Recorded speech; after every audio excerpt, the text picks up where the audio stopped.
Super. Alors, on va maintenant poursuivre avec notre troisième présentation. Donc, j'espère que vous êtes encore d'attaque. Donc, notre troisième présentateur est un étudiant au doctorat en génie électrique. Il a une licence et une maîtrise en sciences physiques, ainsi qu'un master en énergie et un master en photonique et en optique pour les matériaux. Il vient nous présenter les modules solaires à concentration. Accueillez Conan Kwame.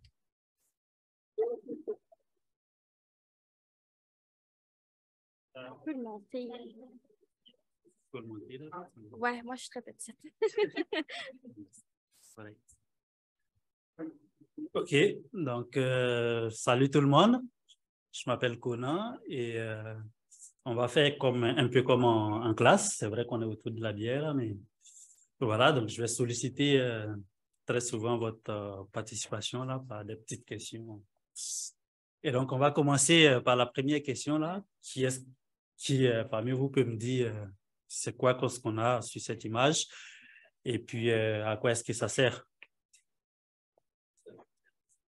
Une lampe. OK. C'est une lampe, très bien. Et est-ce que tu t'en es déjà servi là? Une fois dans ta vie? Comme ça, non, mais en Harry Potter, je les ai vus. OK, donc très bien, c'est une lampe à pétrole et une vieille lampe à pétrole qui malheureusement encore aujourd'hui est utilisée dans certaines régions du monde ou les régions qui sont dépourvues d'électricité. Donc voilà, ce fut mon cas. Moi, je l'ai utilisé quand j'étais à l'école primaire. Je l'utilisais pour faire mes devoirs quand je revenais de l'école le soir, parce que je viens de l'Afrique, particulièrement de la Côte d'Ivoire. Et le gros problème avec ce type de lampes, c'est que progressivement, ils vont abîmer votre vision à force de l'utiliser. Donc aujourd'hui, je me retrouve un peu en train de porter des lunettes, malgré moi.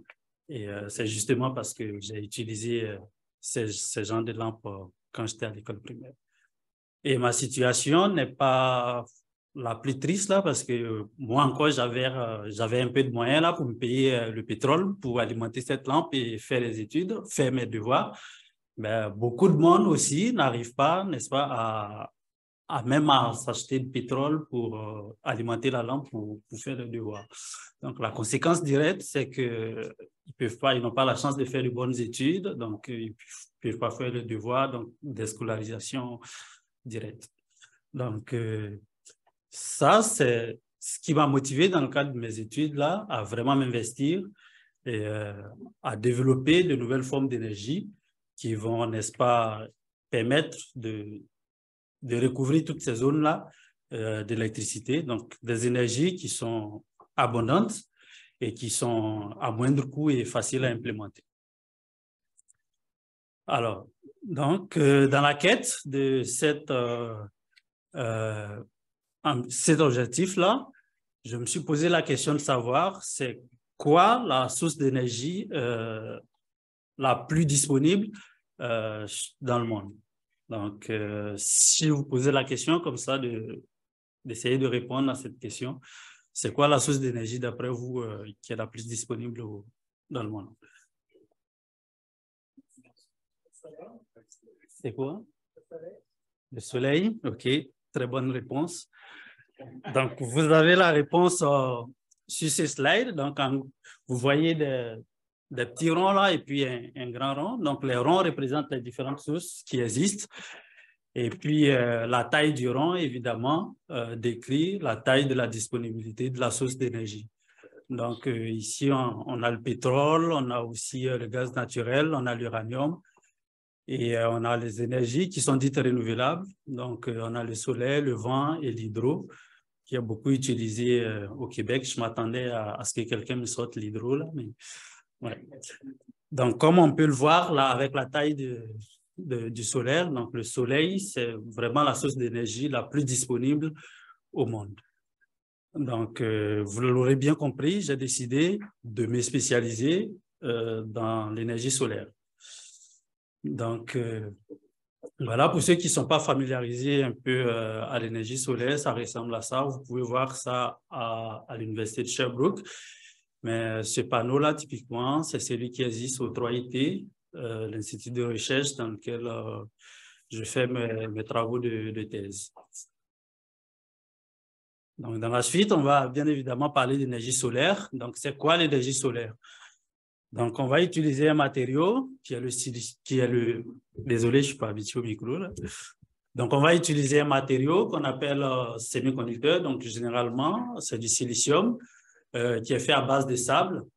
Donc, avec ce matériau, on va utiliser la lumière du soleil qui va éclairer et ce matériau va convertir la lumière du soleil en électrons. Mais ces électrons qu'on a, on ne veut pas qu'ils se baladent comme ils veulent. Donc, nous, on va mettre des électrodes, donc des bonnes plus et des bonnes moins. C'est un peu comme on fabriquait une pile. Mais l'avantage avec ça, c'est que cette pile-là, elle ne va jamais se décharger et tant qu'il y a de la lumière. Donc, une fois qu'on a mis nos électrodes, et si on met des fils électriques sur les différentes bornes et qu'on met un appareil électronique, donc on peut l'alimenter, ça peut être une ampoule, etc. Mais ce que vous devez savoir, c'est que la lumière du soleil qu'on utilise pour s'éclairer pendant la journée contient toutes les couleurs de l'arc-en-ciel. Donc, ça part du bleu jusqu'au rouge et avec différentes quantités, bien sûr. Donc, comme vous pouvez voir sur le graphe ici, le bleu est en très grande proportion. Donc, toute cette lumière qui arrive n'est pas forcément transformée, n'est pas forcément transformée par notre matériau de silicium qui est là. Donc, c'est juste une partie, donc la partie assurée ici, qui va être transformée en électricité par le matériau. Donc, les cellules solaires qu'on va fabriquer avec le silicium, on aura des cellules à faible rendement, seulement un tiers de la lumière qui est reçue qui sera transformée. Donc, avec cette technologie, on a un seul type de matériau, on parle de technologie monojonction. Donc, toujours en réfléchissant, on s'est dit, ben, on a un seul matériau qui transforme un tiers de la lumière. Et si on utilisait plusieurs matériaux qu'on les superposait, peut-être qu'on pourrait avoir plus de transformation, on pourra utiliser de façon optimale la lumière. Donc, ça nous a amené à la technologie multijonction, donc qui consiste à utiliser différents matériaux. Donc, chaque matériau va absorber une partie du spectre, comme vous le voyez, et on aura des cellules à haut rendement. Donc, ça, on parle de technologie multijonction, mais c'est exactement le même principe qu'un tamis, dans lequel on met du sable, par exemple, avec différentes tailles de grains. Donc, la taille de grains, ça représente ici notre lumière avec chaque couleur. Et puis, le tamis, avec différentes tailles de tamis. Donc, quand on met le sable, on va voir que les grains les plus grands vont rester en dessus et puis les grains les plus fins vont traverser en fonction. Donc, avec ça, on arrive à avoir, n'est-ce pas, donc, des cellules à haut rendement. Donc, une fois qu'on a fini de fabriquer des cellules multijonctions, on est content, on a du haut rendement, mais les matériaux qu'on utilise ici, c'est des matériaux qui sont assez coûteux. Donc ça, on ne veut pas parce que nous, notre but, c'est de vulgariser, voire implanter dans des zones où il n'y a pas trop d'électricité, où les gens n'ont pas les moyens aussi, donc des technologies bas coût. Donc du coup, une manière de réduire le coût, c'est de diminuer la taille de notre matériau. Donc quand on diminue la taille de notre matériau, on utilise un matériau avec une taille plus petite, on va payer moins cher. Mais sauf qu'avec des petits matériaux aussi, on va produire très peu de courant aussi. Donc, ce n'est pas fait pour nous arranger aussi, là. Donc, du coup, on continue de réfléchir et on s'est dit, ben, en concentrant la lumière sur notre cellule, c'est-à-dire en ayant plus de soleil sur la cellule, même si elle est petite, elle va nous donner plus de courant. Donc, on va utiliser des outils, donc des concentrateurs optiques qui sont des lentilles. Donc, c'est exactement comme... Voilà, des gens qui se sont amusés quand ils étaient petits à utiliser des loupes pour brûler des fourmis. Donc, c'est exactement le même principe. Donc, on va utiliser ici là, des lentilles pour brûler notre cellule. Mais nous, on ne va pas la cramer là, mais juste augmenter. Voilà. Donc là, on a compris comment la technologie multijonctionnelle marche. Moi, je vais vous montrer dans la vraie vie à quoi ça ressemble. Donc, on a plusieurs cellules solaires qui sont comme ça dans un module. Donc, un module est constitué de plusieurs cellules solaires. Et face à chaque cellule solaire, on a des lentilles là, dont je parlais tout à l'heure, notre loupe qui vient concentrer la lumière du soleil comme on le voit. Mais sauf qu'en concentrant la lumière sur le soleil, sur la cellule solaire, on a notre cellule qui est vraiment toute petite, donc elle va commencer à chauffer. Donc, rappelez-vous de l'histoire de la fourmi. Donc, la température va augmenter à l'intérieur de notre module. Donc, si la température augmente à l'intérieur, donc on va dégrader les performances de notre module. Donc, dans la vraie vie, ça ressemble à ça, un module solaire. Donc, on a des cellules solaires qui sont entourées ici, comme vous voyez. On a des dissipateurs pour refroidir. Donc, c'est une plaque métallique là qu'on met derrière la cellule pour juste la refroidir. Et puis, en haut, vous avez les lentilles dont je parlais, donc notre fameux loupe là qu'on utilise. Donc, pour contourner ce problème de chauffage de notre cellule, donc, on va penser à une nouvelle technologie. Donc, c'est vraiment tout bête là. On décide de sortir nos cellules de la boîte qui est là. Donc, au lieu que la cellule soit à l'intérieur de la boîte, comme ici, on va décider de les mettre en dehors de la boîte. Pourquoi on décide de les mettre en dehors de la boîte?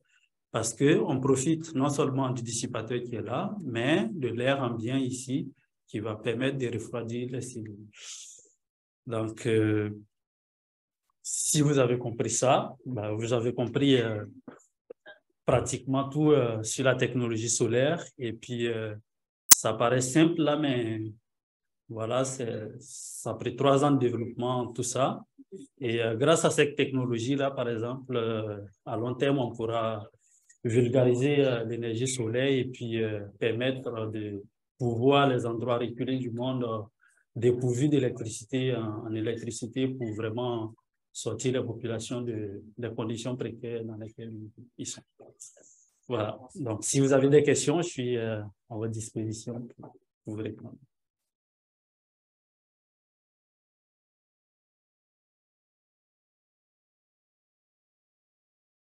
Merci beaucoup, c'était très intéressant.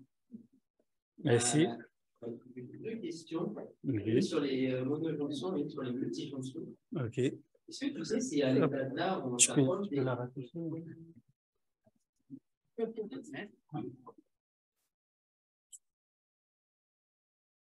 OK. Est-ce que tu sais si à l'état de l'art, on s'approche des 1/3 de rendement ou on en est encore loin? Parce que j'ai lu, j'ai entendu il n'y a pas très longtemps que dans le commerce, je ne sais pas si c'est fait ou si ça va être fait, mais il y a des panneaux avec un rendement de 30% qui vont bientôt être vendus. Est-ce qu'au labo, on fait mieux que 30% ou on est aux alentours de 30%? Ben, théoriquement, on est aux alentours de 30%, donc qui représente les 1/3. Mais au labo... On arrive à faire 33,3% au labo. Ouais, 33,7% pour être plus précis. Là. Et puis, mais au labo, en industrie, là, on n'atteint pas ces 33% là pour l'instant. On est autour de 26-27% de rendement. Et au labo, tu arrives vraiment à faire 33,7%? Ben, au meilleur de ma connaissance, non. Ben, si on utilise, je sais qu'on a dépassé les 30% maintenant, si on utilise des cellules tandem avec des cellules à base de perovskite et puis des cellules avec du silicium.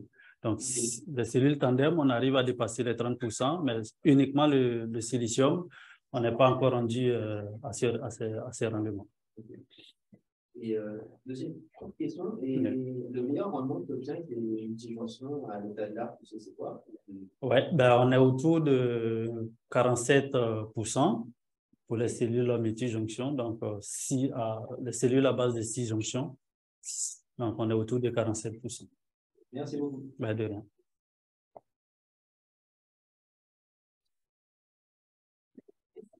Là, je pense aux vieux satellites comme le Voyager 1, qui utilisaient le réacteur thermoélectrique, qui utilisaient les feedback effects pour convertir la chaleur en courant électrique. Donc, il y a une façon de coupler l'effet univers, convertir la chaleur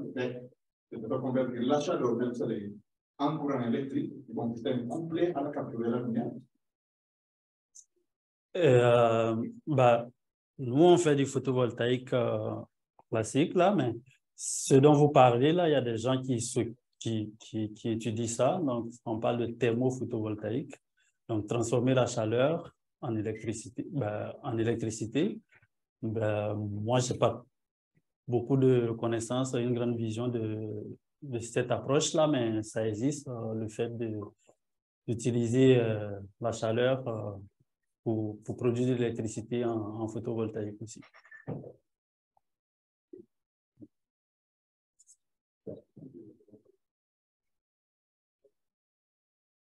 Question rapide sur les matériaux, parce que Ouais. pour les monojonction, on utilise les sables. Donc déjà, on sait que le sable commence à ne plus en avoir. Il y a des pierres moins faciles que l'on a. Et pour le multijonction, c'est quel type de matériaux? Ben, on parle de matériaux 3,5.